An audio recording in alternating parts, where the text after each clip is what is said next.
Thank you all for coming. Braving the elements really means a lot to be able to contribute to this interdisciplinary discourse and to see so many of my bright students here this evening, also colleagues. So just general thank you once again. I've got prepared some words here that I'll be reading from for the first part of it, and then I'll improvise a little bit once we pull up some of the technical diagrams so that you can understand the nature of my own entrepreneurial endeavor here, which has to do with departing from a classical idea of what an amplifier, instrument amplifier is, which is predominantly suited for guitar or bass guitar. And so kind of toying with the circuit a little bit to make it work for other instruments and how that can be done. So the purpose of the presentation is to enable musicians, technicians, as well as instrument or amplifier builders to understand how tube amplifiers are voiced in terms of their frequency, parameters, as well as the importance of the amplifier as an element in terms of artist and image and branding. It's imperative that any of the efforts to build, modify, or service amplifiers are predicated on the proper training in electronics, or at least a very good mentorship as I was lucky to have. From an academic perspective, the understanding that I hope to impart tonight will be related to a simplified process for creating new amplifier circuits or adjusting existing circuits for new uses. Given that the vast majority of amplifiers are designed for electric guitar, the idea of modifying circuits for other instruments such as violin, banjo, harmonica, mandolin, or others is one that is at once entrepreneurial in spirit, artistic in scope, and scientific in its application. An initial discussion of the importance of sound with respect to image and brand in the music business will provide a context for situating the simplified technical gesture within multiple maps. Ultimately, the pragmatic value of the presentation I'm providing you is within the context of an entrepreneurial approach to the music business, is rooted in the fact that success in the music business often has to do with a diversified approach, meaning that folks in the entertainment industry, whether they're in film, television, audio production, touring as an artist, tend to live project to project and need some kind of stopgap measures to have a little bit of stability to counteract its unstable terrain. So I'd like to start with a little discussion about image in the music business, which is, as Dr. Green mentioned in his talk, over 90% of what we know is based on vision. In the years before the digital revolution, the music business was established on a different sort of epistemology. While the idea of listening to history is in effect for today's presentation, thank you very much, the corresponding idea of reading sound was and still is part of the consumption of popular music, certainly from the late 60s to the early 1990s. With visual access limited at that time to recording artists' posters, t-shirts, liner notes, and album artwork, this era in particular fostered an intense listening to lyrics and the tonality of recordings, all of which were wrung dry by fans eager to, quote, tune into what was going down, unquote. This situation gives rise to a different sort of epistemology, closely akin to what those in the radio industry call the theater of the imagination. In this situation, the restriction of empirical or sense input results in a kicking the imagination to overdrive. As a result, the formulation of artistic image is sort of a pastiche working to bring together associated sources of information as a highly individualized composite work linking fans to their artists. Clearly, image in the music business involves more than the visual. The lyrical element, the name of the group, to the point of this presentation, those sounds communicated by artists all work to move the consumer from the level of limited access through recordings to a level of greater access afforded by the concert experience. A performer's choice of instruments is a privileged signifier, uniting their look and sound as complementary levels of communication. As such, instruments are rich in their signification. They're able to determine meaning on multiple levels. For musicians and hardcore fans alike, there is certain symbiotic rapport between an iconic player and his or her instrument.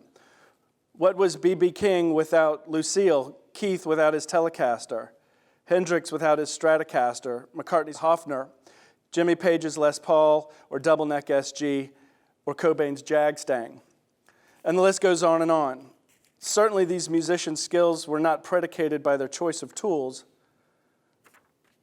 but from the perspective of how their images were conveyed, there is a complementary, even reciprocal relationship in which the public performance is also an interplay advancing the brand value of both the artist and the instrument manufacturer. Otherwise, manufacturers would not be so keen to gift instruments to performers on the rise. Given that none of the guitars in the preceding list were acoustic instruments, the question of instrument amplification is an interesting one, often overlooked part of the sonic equation that leads to the creation of image in popular music. So what I'd like to give you now is a little history of amplification. The first production amplifier, named the Electro, was built in 1931 by the predecessor to Rickenbacker in Los Angeles. These amps were designed as companions to lap steel guitars. At that time, Alvino Rey was among the most visible of amplified guitar players, and these things were looked at as something that wasn't sort of a catchy innovation, but perhaps wouldn't stay around for long, and so not a lot of players were adopting amplifiers back at this time. He was among the most visible in an era in which Eddie Lang and Lonnie Johnson also rose to prominence. Ray ended up with one of the Electro amps and loved it. His endorsement deal with Gibson, however, prohibited him from using the Rickenbacker amp during public performance. So in 1935, Ray took his Electro to a Chicago-based amp maker to build a similar circuit that Gibson could put their name on. This is where the most popular amps of the 1930s came from. These are the Gibson EH100 series. I brought one tonight. This is a 1938 185 on the floor in the white light, which I can, thanks to the miracle of the clapper, change to green. There's lots of amazing things going on up here. Benny Goodman's virtuosic guitarist Charlie Christian was perhaps the most enduring icon associated with these early Gibson amps. Christian's place in the history of guitar is noteworthy as well, in direct relation to the amplifier, as he recorded Solo Flight in 1941. This was the first piece in which guitar was featured as a solo instrument out in front of a 16-piece big band. Let's give it a listen. It should be pointed out that without the amplifier, Christian's acoustic electric guitar would have been nearly inaudible, relegated to the melodic comping chord style of accompaniment used by guitarists in the big band setting of the time. Junior Bernard, guitarist for Western swing star Bob Wills, parallels Christian's pioneering work as a solo guitarist, even experimenting with distortion as early as the late 40s. Typically considered as failure mode of tube amp operation, Fat Boy Rag is a record from the late 1940s featuring Bernard's technique. We'll check that out.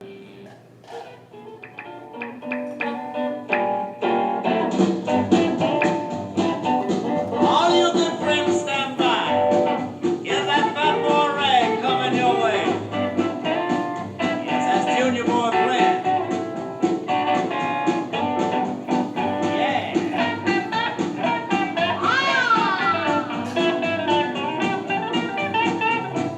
All us carried up, Junior. As you're enjoying the sounds, I'll point out that the EH185 amplifier that I've got on stage is in both of these shots with Charlie Christian and Hot Jazz and the Bob Wills and the Texas Playboys. Once again, it's in the corner over there. Back in 1942, however, Texas blues guitarist and band leader T-Bone Walker recorded I Got a Break Baby and Mean Old World for the Columbia label. During that era, Walker was using the H150 amp as well, along with a Gibson ES250 archtop guitar. The historical significance of these tracks is that T-Bone sang and played lead guitar in front of a jazz combo, bass, drums, and piano, crystallizing the place of amplified guitar as an iconic choice of band leaders for the next 64 years and counting. In the years that led to the birth of rock and roll in the late 50s, various amplifiers came and went, notably Dickerson, which became Magnatone, as well as Epiphone, Ampeg, and Standell, Fender, Marshall, and scores of others. By the mid-40s, there was considerable growth in the state-of-the-art. Dickerson amps were marketing directly to Hawaiian steel players, Ampeg had engineered the first bass amplifier, and Epiphone, Electar, and Zephyr models were pushing the envelope in terms of volume, capturing the favor of many big band and Western swing guitarists in the process. In the late 1940s, the son of a California farmer named Clarence Leonidas Fender got into the game and changed everything. Fender Musical Instruments Corporation marks an important point in the development of the history of instrument amplification. The outgrowth of a radio repair shop in the mid-1940s, Leo's company grew over the next 20 years, ultimately selling to CBS for $13 million in 1965. Leo was a perfectionist whose success was due in part to his economic attention to detail and his constant tinkering. Known primarily for his pioneering work developing solid body electric guitars, lap steels, and bass guitars in the 1940s, the late 40s, his amplifiers leave an important legacy. His fidelity, or tremendous distortion-free power, the language here is important to note. The Fender Vibrosonic amplifier, one of the finest musical instrument amplifiers ever, offered to the buying public. It offers the musician tremendous distortion-free power, plus one of the most advanced circuits, and it goes on to talk about the components inside the amplifier. But this idea of distortion-free power was, a lot of distortion-free power, was a core motif of his approach to sound production. His early work in electronic repair was dedicated to radios, record players, and public address systems. In each of these applications, a strong, clear signal is the gold standard. Fender amplifier design, however, was not a matter of creation ex nihilo. As is often the case, creation and subsequent development were a matter of inspiration and the ensuing effort toward duplication. For example, the circuit of one of Fender's earliest amplifiers, the Champ amp, is not far from a sample circuit found in the back of the RCA tube manual. So the RCA tube receiving manual, these are 3 editions from the 40s through the 60s, is a basic reference guide, and it had sample circuits in the back. So here you go, microphone and phonograph amplifier, and hopefully by the end of the presentation you'll have a sense of interpreting some of the symbols here, but it's understood that Leo's first amplifiers were not very far away from some of the Western Electric manuals, and this was not a matter of infringement of any sort of copyright or trademark or intellectual property, because Western Electric knew good and well that by empowering builders and repairmen alike with these schematics, that they would be doing nothing but fostering their own growth moving forward. But this is just one element of the Fender amplifier brand. If the most important aspect of his early design is a somewhat textbook example, the unique development of his designs was influenced by the top 1950s brands like Ampeg, Standell, and Magnatone. By the early 60s, Fender's designs were pioneering to the extent that he was able to deliver on his vision of clean hi-fi power beyond the tolerances of what his speaker and transformer suppliers could handle. In addition, Leo's entrepreneurship is evident in terms of the degree to which he allowed the input of his musicians to impact design and development. In a 2006 interview, surf guitarist Dick Dale speaks to one of the many examples of this artist-driven ethos. And I quote Dick Dale from a passage here. In the 1950s, nobody played loud. I was the guy blowing up amplifiers, pretty modest guy, setting them on fire. The reason they call me the father of heavy metal is that we created the first powerful transformers and then the first JBL D130F 15-inch speakers. I was his '1 guinea pig. After seeing me beat the hell out of the guitar, Leo told his assistant, "Get back to the drawing board." So I went down and he had created the first 85-watt power transformer. And this is the Showman amplifier, which was one of the first head and cabinet designs that came out in late 1960. And so he's associated to that. Leo knew that if his instruments could if his amps could withstand the fury of Dick Dale, he would have very few units that failed on the open marketplace. Other musician-inspired updates include the forward-facing volume control panel, relocation of controls, and more rugged coverings, as well as an aesthetic flair, ultimately resonating with the Rolling Stones' call to, quote, paint it black. Across the Atlantic, Jim Marshall, as the father of the European amplifier design, is intimately tied to Fender's story. By the late 1950s, the Fender empire was broad enough that export models were shipped with 240-volt power transformers. Even Abbey Road Studios had a blonde Fender Bassman amp on the hand for the Beatles, which you can see Paul with there. Marshall's entry into the music business paralleled Fender's in as much as both were learning electrical engineering in the 40s. Marshall's success as a drummer, however, put him a decade behind Fender in his ultimate career path building amps. This is an important twist because just as Leo had consulted the RCA tube manual for his first basic design, Jim Marshall consulted Fender's iconic basement amplifier for his platform. A look at the control panel of the two models clearly shows the borrowing. You've got the 4 inputs on the right-hand side, 2 volume controls, one for bright and one for normal, treble. The only variation here other than the fuse being on the back and this ground flip switch was the middle and the bass controls are reversed. And there's no hiding from the fact that this is what, this was not an attempt to be surreptitious. In his biography, Marshall makes no claim to the contrary. Everyone on the team, Jim, myself, Ken Brand, Dudley Craven, all loved the sound of the Bassman, and Brand studied it down to the last bolt. They knew the Bassman was close enough, they didn't have to reinvent the wheel, just make it go faster. In his biography of Marshall, Rich Maloof develops this divergence between the two philosophies. This is quoting Maloof in his biography. Quote, "To some degree, though, Fender had been heading down the opposite direction Marshall intended. While they were cleaning up the amp for their country players, Marshall wanted more grit. The amp of choice for most was the Fender Bassman, but for players who wanted a little bit more, quote, sand in the Vaseline, the Fenders were not quite right." One of my favorite new expressions. Look for me to use it often. Marshall amps thus appear as a sort of outgrowth, offshoot, or graft from the main trunk of the Fender design, which again is a likely offshoot of the Western electric circuit. In both cases, amplification had to keep pace with overall technological and cultural trends of rock and roll, calling for everything to be louder, more aggressive. Marshall amps, however, embraced the edge of distortion that Fender abhorred. Clean power versus distorted power, one of several divergences. We will see some of the others in the course of this presentation. For now, however, we can see the general branding power of these amplifier brands as they start to interact with the larger market segments of the music business. Roots rock, country, surf, even blues guitarists holding more of a Fender association, while hard rock, metal, grunge, and the edgier genres started to become more associated with Marshall amps. Marshall used sheer mass to support its drive to being the loudest.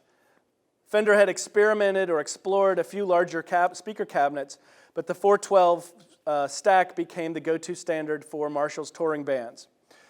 The branding power soon caught on as bands who could afford it constructed great walls out of these cabinets, and others who could not afford it did what they could do for the sake of appearance.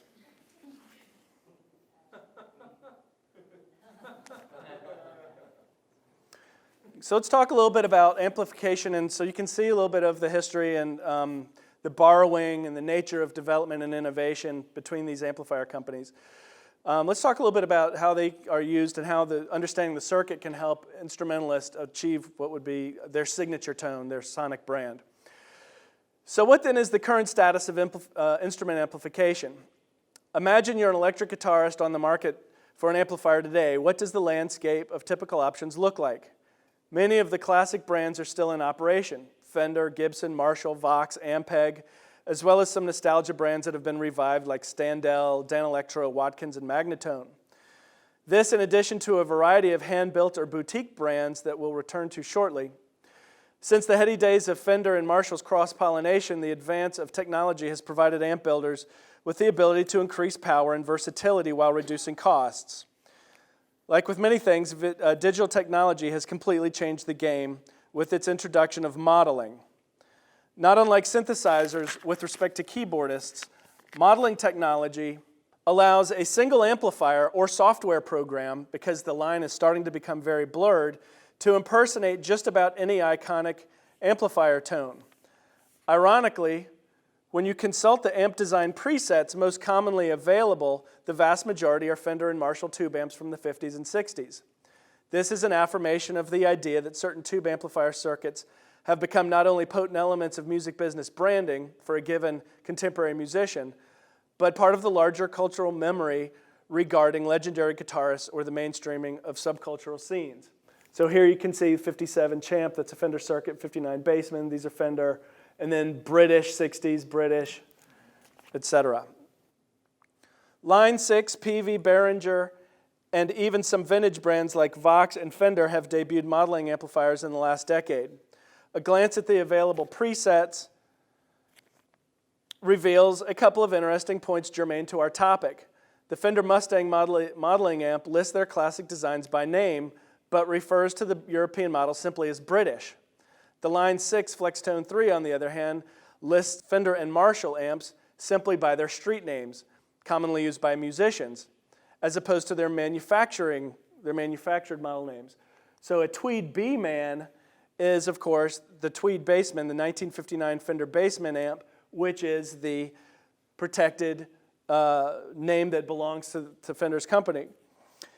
Plexi 45, as opposed to 1964 Marshall JTM 45, reveals that the Line 6 company was crafty in their handling of the right to use trademark names, using the legacy branding power of both Fender and Marshall to hoist up their own value claim. Another point of interest is that this is one rare instance in which technological advance is only measurable in the ability to cycle through multiple simulacra of prior technologies. The overarching inference is that the oldest guitar amp technology, which is electron tube amplification, represents some sort of zenith of guitar amplification. We may evince a critique of that inference by asking what amps best represent the immediate predecessor to digital, namely solid state. The Roland JC120, pictured here with Albert King, the Randall SG series, used by Pantera's Dimebag Darrell, and the Line 6 L5 used by B.B. King are easily overlooked by the polarizing rhetoric of the modeling amp. Clearly, as the Albert King text reads at the bottom, there's more to tone than tubes. Nonetheless, there is a sort of love affair with tubes for a significant number of audiophiles. In order to lay claim to a sober-minded approach to tube amplification, it's important to recognize where enthusiasm devolves into excess and myopic bias. The high-end home audio and the collector's market provide useful examples of tube audio enthusiasm running afoul of common sense. Oh, there's B.B. King and his lab amplifier. You can see down there, who's well known to use Diamond Darrell.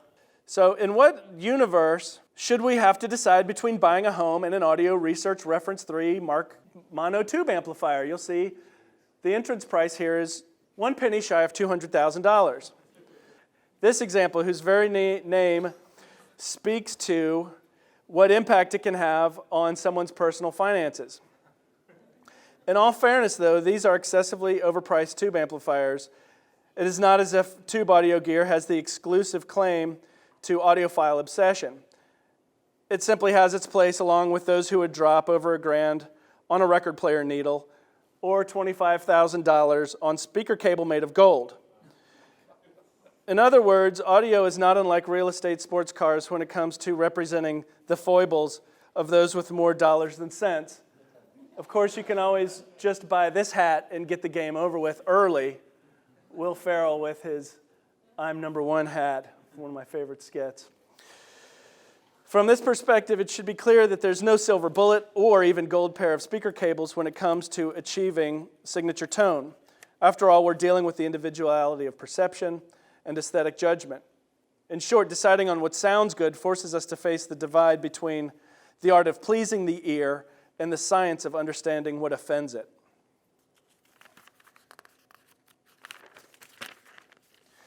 Now that we have an understanding of tube audio informed by a little history and its branding power and some of the elitist bias that panders to certain audio zealots, let us benefit from the mere fact of its simplicity for understanding how a tube amplifier works.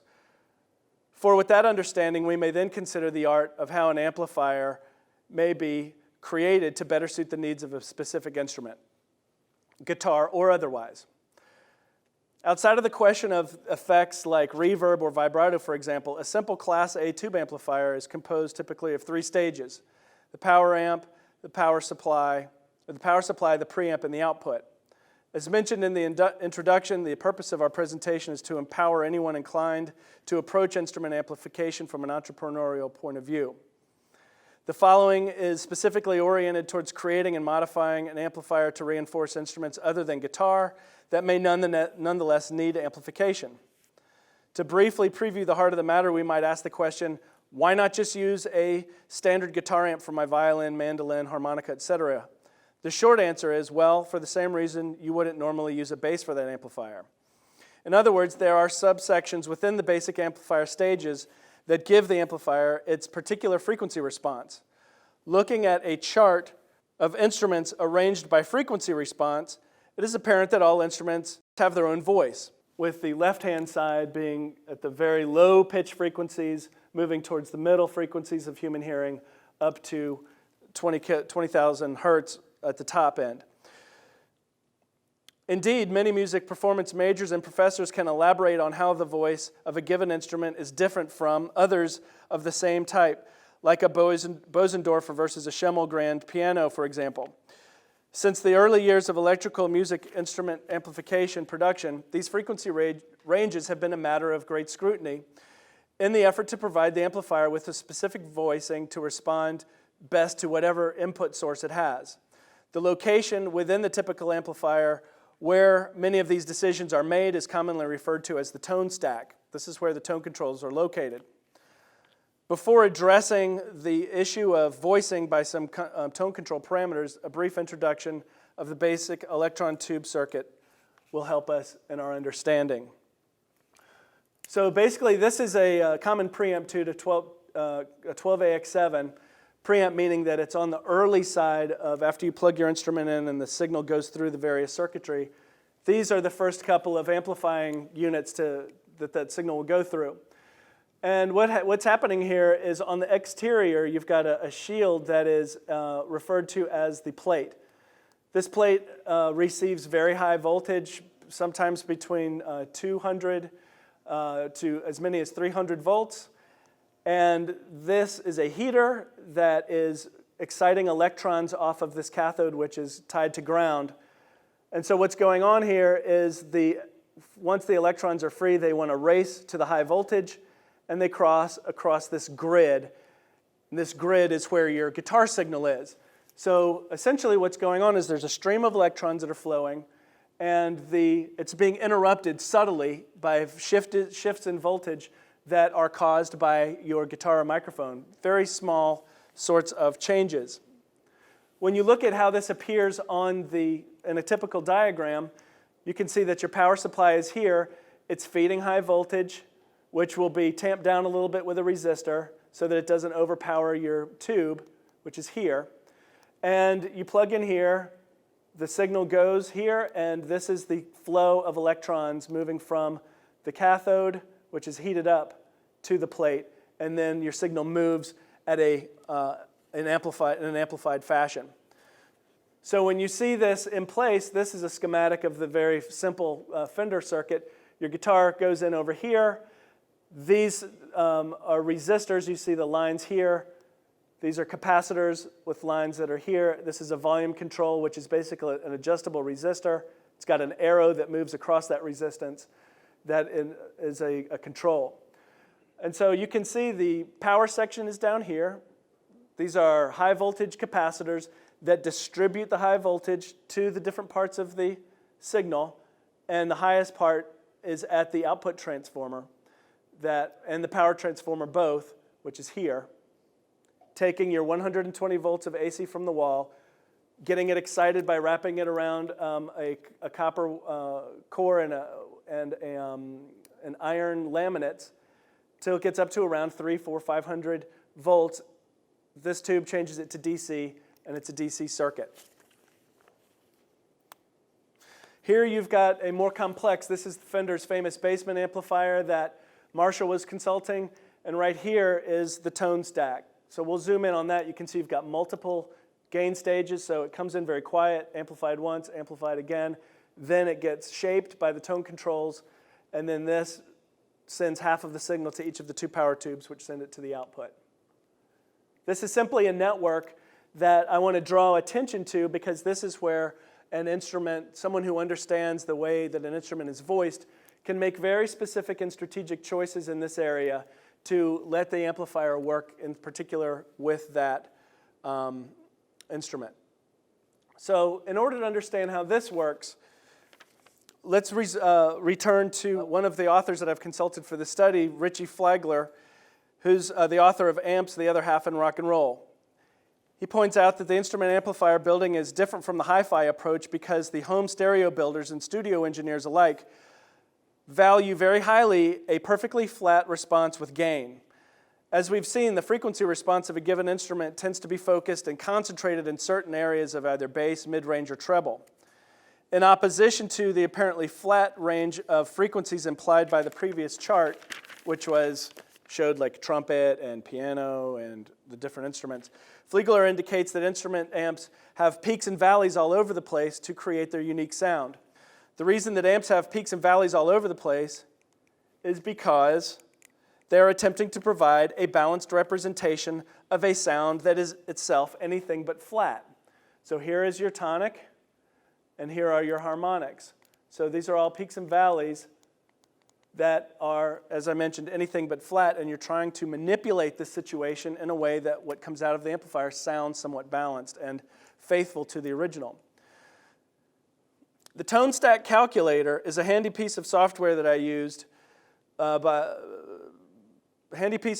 software programmed by musical instrument accessory design and manufacturer Seymour Duncan, enables designers to visualize some useful information. On the one hand, classic tone circuits may be pulled up by manufacturer. So here you see Fender, Vox, Marshall that we've referred to already. And they are represented in their schematic form here. So you can see the Fender circuit, which I showed on the previous. If you click on Vox, you can see their circuit, or Marshall. And they give you the layout of a typical amplifier tone control.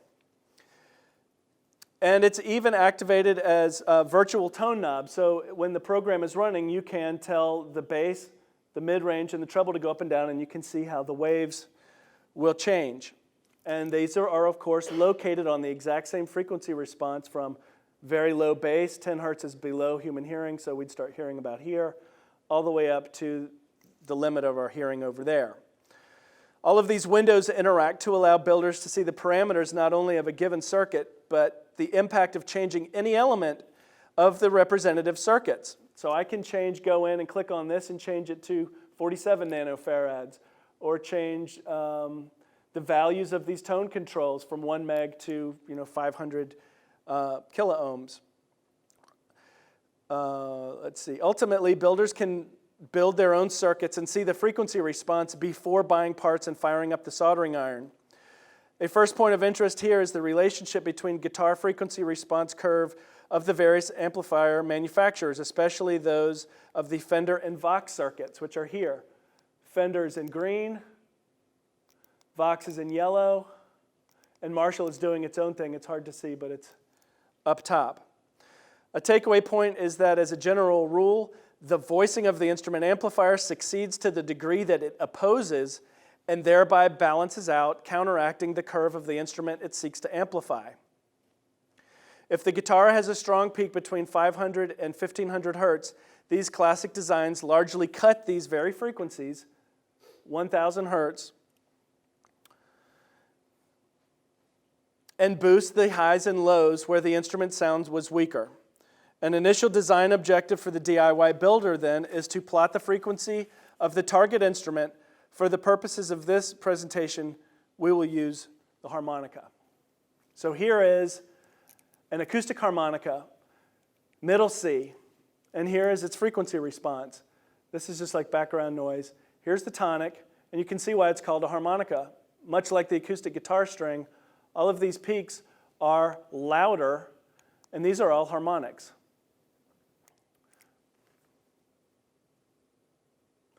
The amplifier that I propose to build has a much more severe scooping, and the level, the controls are at the 12 o'clock position, so they're right in the middle. I've moved the scoop point up from the point of the guitar, which is around 1000, to get it a little bit higher to reflect the average cumulative height of these, which is around 1.5 to 2K.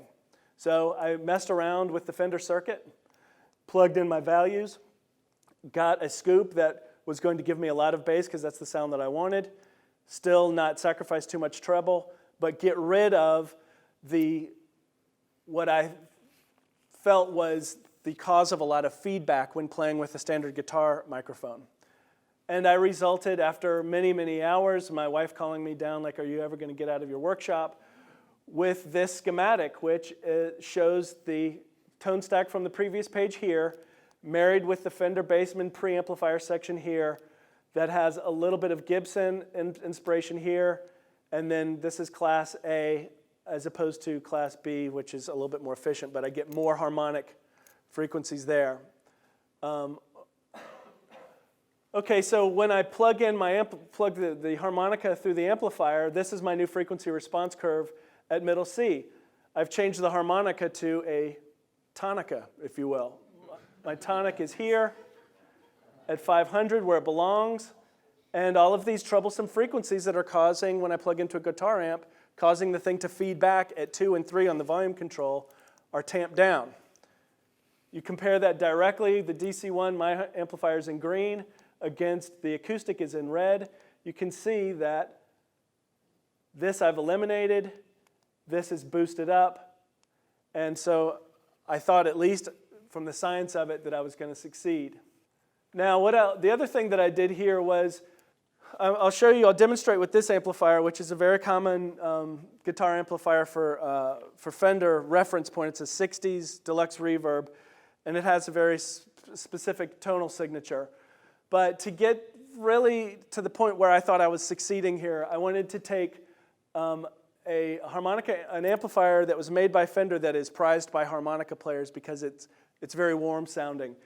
And this is a 1960 Fender Tweed Deluxe amplifier. Is not going to set you back to the same tone as a set of gold-plated stereo speakers, wires, but they are significant. And so this is where the entrepreneurial spirit comes in here. You're looking at about a $3,000 investment to get one of these vintage amplifiers to get kind of in this area. And as I'll show you when I pull up my parts list and the expenses here at the end, the niche market here is very present because of the fact that at approximately 1/4 of that investment, I was able to outperform the deluxe amplifier with my build because I was having better performance where I wanted it without losing some of the high-end brilliance, which I outperformed there. And so I was very pleased with this because it showed me I was in the neighborhood and also outperforming the vintage Fender on some important points. So now that we can see a little bit about how, my technique here, let's look a little bit about how this applies to music business entrepreneurship. We're clearly not the first to consider this question regarding voicing and the tonal profile of an amplifier relative to a given instrument. This knowledge does signify a small but growing sector in the music business. Custom amp builders, also known as boutique amp companies, have been springing up primarily since the mid-1990s. A few years after Fender started to reissue their most famous classic designs from the 50s, starting with the Tweed Bassman amp. Early companies like Allen, Victoria, and Kendrick continued to make retro-style guitar amps reminiscent of the Fender aesthetic. In the past decade, those companies have been joined by others like Dr. Z, Top Hat, and Goodsell, whose picture is for some reason completely painted it black better than anybody else, with their wider catalog influenced by British designs like Marshall and Vox, as you can tell. Two-tube amplifier manufacturers, however, have explored the path of designing amplifiers for harmonica, but their names are Sonny Jr. and Harp King. From the perspective of niche business opportunities, this terrain remains somewhat unexplored, especially from the perspective of amplifiers voiced for mandolin, violin, or any other traditional acoustic instrument for operation within context demanding more volume, like popular music concerts, for example. As an aside, it's important to note that in the true tube amp era, pre-1970, some manufacturers like Gibson did indicate inputs for things like accordion, but this was pretty much just a difference of a resistor, and it wasn't truly voiced much different. It was just either higher gain or lower gain. Okay, so what I want to make sure that people are aware of when you look at doing this or exploring this is that there are some dangerous voltages when you look at this is a top-down view. If you open an amplifier up, this is the simple champ. These large capacitors are taking power right from the power transformers under here, goes to the rectifier. And so right along this area, you've got deadly voltages. And then they go to the plates of the power tubes of all of the different tubes. So knowing the designation of 1 and 6 are going to be the plates for the preamp tubes, and the power tubes will be on plate 4, for example, is all, of course, very useful. Basic tools for getting into this, if you're interested, include things like, and I've got a list of this to distribute to you, those of you who are interested, but soldering irons, alligator clips, a multimeter. This is a variac so that you can roll up the wall voltage from 0 to 120 AC and bring things up. If you've got a short, it won't knock the fuse out of your wall. And various types of screwdrivers and needle nose pliers and things like that. There are companies that are making full kits that you can just buy an entire kit for $500. They send you everything you need and the instructions, and you kind of put it together yourself. This is an example of what that looks like. And some recommendations. If you want to do your own cabinetry, make sure you've got a good friend with a wood shop, because those tools are expensive. So here's some of my reference information for you guys. I'll give you guys a brief demonstration of the amplifier that I built in a second. Purchasing parts, general amplifier discussion. The technical stuff is really useful. You've got builders, people who are owning their own companies that will help beginners come along to understand what's going on, why their amplifier is making a squealing noise when they turn it on. List of tools for a simple DIY kit that you would need to use to build. I've got that as well. Okay, so we've just got a few minutes left. You want to hear my creation in the flesh? Okay, good. It's the correct response. Okay, so there go my lights again. Okay, so here's middle C. And I guess I should start with the guitar amplifier.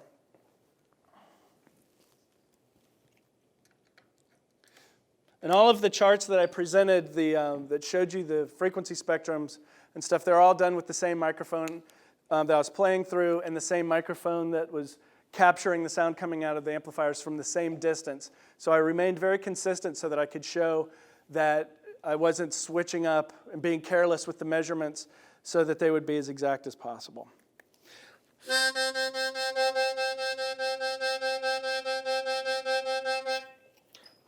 Okay, it's going to be a little bit loud, but this is rock and roll, right? All right, it's doing its job. It's amplifying. It does have some strident frequencies that are just like, will dig into your ear, especially after a couple hours of listening to it on a louder show. So what I did was to try to cut those strident frequencies down and give something that had a little bit more warmth to it.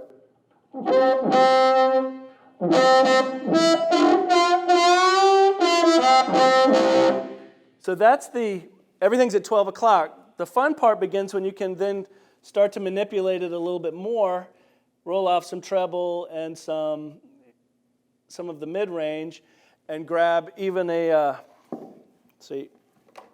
lower harmonica. You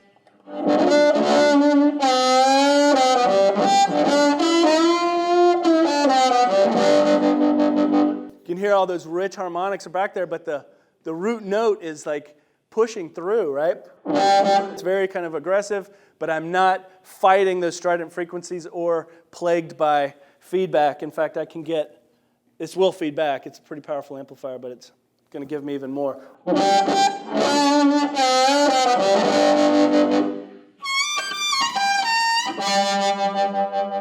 So that's my presentation.